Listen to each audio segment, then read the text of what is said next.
Hello, everyone. In today's session, I'm doing a slightly new genre with you about reading. And this is obviously again from Aeon. One of my students had asked me to record this one. This is talking about the indescribable you. Can novelist or psychologist better capture the strange multitude of realities in every human self? So they are saying that can the novelist actually? So this is the argument that the author is trying to prove. So some of you had asked me how to find the central idea. So normally in the novels and in the chapters, the sorry, not the novels, in the articles that you read, or in the newspaper articles or magazine articles, you'll get one line, giving the gist. So that definitely is focusing on the main idea. So here we are talking about how novelists and writers describe people better. Do they describe people better, and do can they understand the strange realities of the human self more than the normal people? So let's read this quickly. So with a curling blonde hair, blonde is golden hair, curling you understand with curls, and a slender limbs. Slender means thin arms and legs. Limbs are your arms and legs, and a beautiful clothes. Inez was alluring in an obvious way. Inez is a person, obviously is capital. Alluring means she was very, very attractive. And yet it was easy enough to see that slightly protruding blue eyes were blank screens of self-love. So here we are seeing that the her eyes, which were slightly protruding, means thoda nikla hua, coming out a little, were blank screens of self-love. So she was only in love with herself, and on which a small selection of fake emotions were allowed to flicker.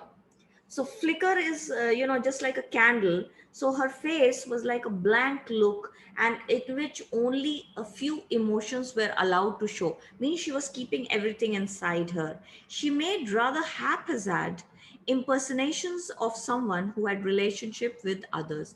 So she had different, haphazard means not a realistic impression, but a different kind of, not a normal kind of impression about the relationships of people based on the gossips of her courtiers, a diet of Hollywood movies, and the projection of her own cunning calculations. So, what she thought of people, what her impersonations of people, meaning what her impressions of people was based on the gossip of her courtiers. Courtiers means people who were her workers in her court, in her, maybe she was from a good royal family. So based on the gossip, she made impression about the people, what they others used to say about people. A diet of Hollywood, and she was watching a lot of Hollywood movies, so based on that she drew her perception and the projection of her own cunning calculus. So whatever she thought herself, a combination of all of these guesses might be sentimental or nasty, but they were always vulgar and melodramatic. So whatever the images that she created out of her mind with a combination of the above things were always, maybe they were sentimental also, but they were always vulgar, meaning in bad taste, or in that way negative, and and melodramatic means full of too many emotions.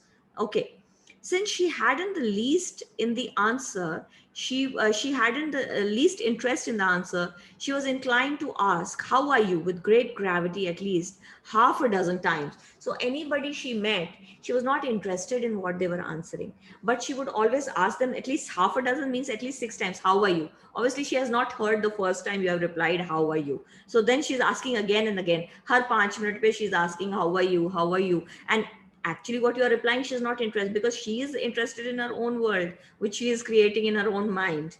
Okay, with great gravity and very seriously she would ask how are you at least half a dozen times. She was often exhausted by the thought of how generous she was, whereas the exhaustion really stemmed of giving, of not giving away anything at all. So here we are talking about that she was very tired by the thought that she is so generous to others, but actually the tiredness, the strain that she was feeling was because she was not giving anything.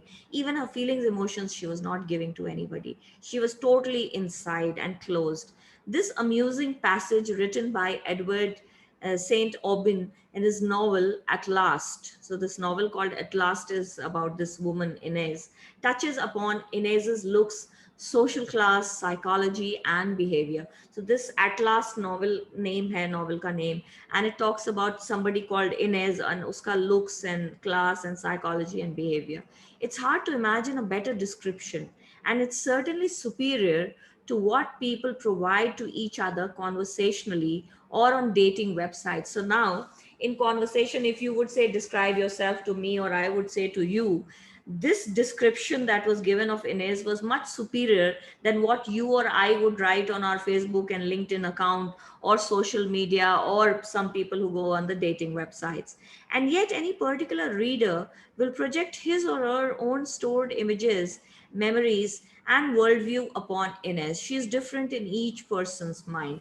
So, yet after reading the writer, you and I will also create different images of Inez in our minds, because each person has a different idea. She's also a symbol of the worst traits of her social milieu. So, milieu meaning her environment. Satire posing as personality. So, satire. So, this was, she was actually something which was funny, and she was posing as a very famous, very conscious personality, which she did not have.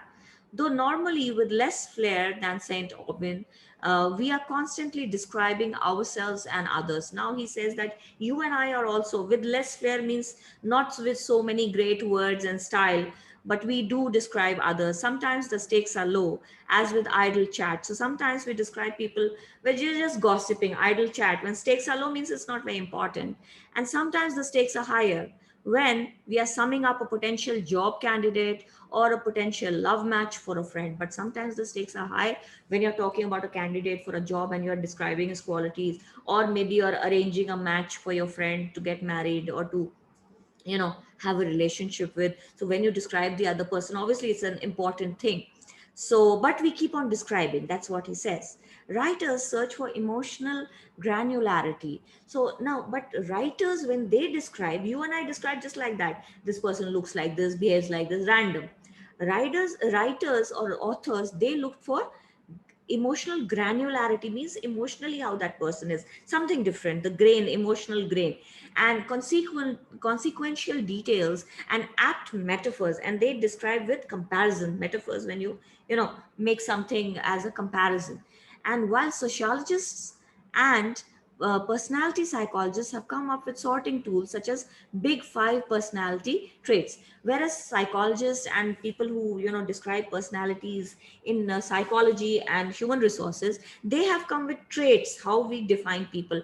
Extravention, extraversion means when you are an extrovert, when your outer self, your extraversion. Neuroticism means mentally you have some issues. Agreeableness, how friendly you are. Openness, how open you are. And openness to experiences. And conscientiousness, how conscientious, how ethical you are. But if I tell you someone is a nice looking middle aged extrovert who's fairly agreeable, neurotic, and open minded, and from the Midwest, you have no idea what she's really like. So, but if we take up this concept of psychologist description, and we talk about that somebody is open-minded and extrovert and agreeable and neurotic, you will not really understand. So the authors, what the words that they use are much more easier for us to get a grasp. You barely have a starting point. So the psychologist description can never match the author's description. People have habits of speech, mannerisms, and a temperament that is least in part inborn, and even behavioral signatures and routines. So people have these different kind of habits that they have, and even behavioral signatures means they have got special behavioral traits. Means it's a signature trait. Means it's only with them, and their routines. But across times and context, any of these characteristics can change. But we can change these characteristics and habits. So we act against our own proclivities until they aren't proclivities anymore. So we act against our own behavior and actions against till they are not habits anymore. And being enclosed in solid, distinct bodies fuels the beliefs that our personalities must be fully formed and consistent as well, but they aren't. So here the author says that if we are belong to a solid body, we feel that our personality should also be solid, but it is not. This is so he's talking about how traits can shift, and everyone from pop psych authors to pop psychology means just like normal authors to business school professors to astrologers have come up with their own system of for sizing up people. Sizing up, this is a phrasal verb, means to understand, to understand how people behave and how they are. But if it were possible, wouldn't one method have prevailed by now? So it's not possible that one method really is the best. Otherwise, Aki method would have prevailed, means it would have been the dominant method. But there's still so many methods to describe personalities. And in fact, two recent breaking studies, paradigm breaking means the rule breaking studies, suggest that the personality traits can shift slowly, yet drastically over time and quickly after therapeutic interventions. So he is now saying that personality traits don't have to remain the same. They can change over time. So a person can be different when he was a child or a teenager or an adult, and very drastically, very fast also if you get therapy.